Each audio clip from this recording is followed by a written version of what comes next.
ஃப்ரீடம்னா என்னங்கிற ஒரு புரிதலே இல்லாமல் எடுக்கப்பட்ட ஒரு படம் தான் பேட் கேர்ள். இந்த படத்தோட ஒன்லைன் என்னன்னு பார்த்தீங்கன்னா, 15 வயசு இருக்கிற ஒரு பொண்ணு காதலுக்கும் காமத்துக்கும் வித்தியாசம் தெரியாம இதுதான் காதல்னு சொல்லி ஒன்று பண்ணிக்கிட்டு இருக்கா. அந்த பையனோட சேர்ந்து வீட்டை விட்டு ஓடி போறதுக்கு பிளான் பண்றா. இதை தெரிஞ்சுக்கிட்ட பெற்றோர்கள் இவங்க ரெண்டு பேர்த்தையும் பிரிச்சு வர்றதுனால, நீங்க தான் என் வாழ்க்கையை கெடுக்குறீங்க, என் ஃப்ரீடமை கெடுக்குறீங்கன்னு சொல்லி அந்த பொண்ணு தனியா போய் வாழ ஆரம்பிக்குது. காலேஜ் லைஃப் வந்து ஹாஸ்டல்ல வாழுது, ஒர்க் லைஃப்ல வந்து தனியா வீடு எடுத்து வாழுது. காலேஜ் லைஃப்ல எத்தனை பேர்த்த லவ் பண்ணுச்சு, ஒர்க் லைஃப்ல எத்தனை பேர்த்த லவ் பண்ணுச்சு, இந்த லவ்லாம் வந்து கரெக்டா வந்துச்சா இல்லையா அப்படிங்கிறதா இந்த படத்தோட ஒன்லைன். இந்த படத்துல வந்து அஞ்சலி சிவராமன் அப்படிங்கிற ஒரு பொண்ணு பண்ணியிருக்காங்க. உண்மையிலே சிறந்த நடிகை.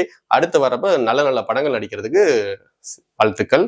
இந்த படத்தை வந்து வர்ஷா பரத் அப்படின்னு ஒரு இயக்குனர் இயக்கியிருக்காங்க.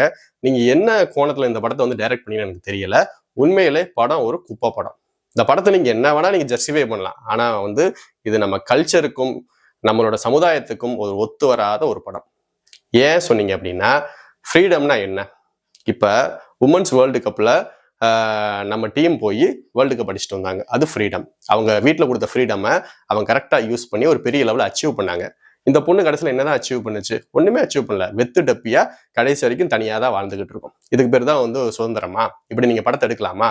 இப்படி படத்தை எடுத்தா நம்மளோட ஃபியூச்சர் ஜென்ரேஷன்ஸ் அவங்க எதை இன்ஃப்ளூயன்ஸ் ஆவாங்க? தப்பா இன்ஃப்ளூயன்ஸ் ஆவாங்களா? அதனால வந்து இந்த மாதிரி படங்கள் நீங்க தயவு செஞ்சு எடுக்காதீங்க. எடுத்தா நீங்களே வச்சு நீங்களே பாத்துக்கோங்க.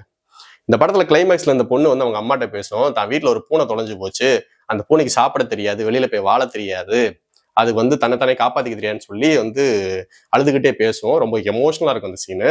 அதே மாதிரி உங்க அப்பா அம்மாவுக்கு இருக்கும். உங்க அப்பா அம்மா எவ்வளவு கஷ்டப்பட்டிருப்பாங்க, நீ இந்த மாதிரி வந்து தெல்லவாரியா சுத்திக்கிட்டு இருக்க, எவ்வளவு கம்ப்ளைண்ட்ஸ் மேல வரும், எவ்வளவு அவமானப்பட்டிருப்பாங்க. அதெல்லாம் நீ யோசிச்சு பார்க்காம கடைசியில இதுதான் ஃப்ரீடம் அப்படின்னு சொல்லி ஒரு வாழ்க்கை வாழுவ பத்தியா கன்றாவேனா ஒரு வாழ்க்கை, அது அவங்களுக்கு எவ்வளவு வழியை கொடுத்துருக்குன்னு சொல்லி உனக்கு தெரிஞ்சிருக்கணும். அதெல்லாம் வந்து நீங்க இந்த படத்தை ஜஸ்டிஃபை பண்றாங்க. அதான் இந்த படத்தை பார்க்கும்போது நம்மளுக்கு கோபமா வருது. ஒரு நல்ல நல்ல படங்கள் எடுங்க. ஏகப்பட்ட கதைகள் இருக்கு, எவ்வளவு மோட்டிவேஷன் ஸ்டோரிஸ் இருக்கு, அதெல்லாம் எடுக்கலாம். இந்த படம் உண்மையிலே ஒரு குப்பை படம். இந்த படத்தை வந்து தயவு செஞ்சு யாரும் பார்க்காதீங்க. அப்படி பார்க்கணும்னு ஆசைப்பட்டீங்க அப்படின்னா ஜியோ ஹாட் ஸ்டார்ல இருக்கு. நம்ம பேஜ் உங்களுக்கு பிடிச்சிருந்துச்சு அப்படின்னா, நம்மளோட சேனல் உங்களுக்கு பிடிச்சிருந்துச்சு அப்படின்னா, நம்மளை லைக் பண்ணி, ஷேர் பண்ணி, கமெண்ட் பண்ணி, சப்ஸ்கிரைப் பண்ணி ஃபாலோ பண்ணிக்கோங்க. தேங்க்யூ.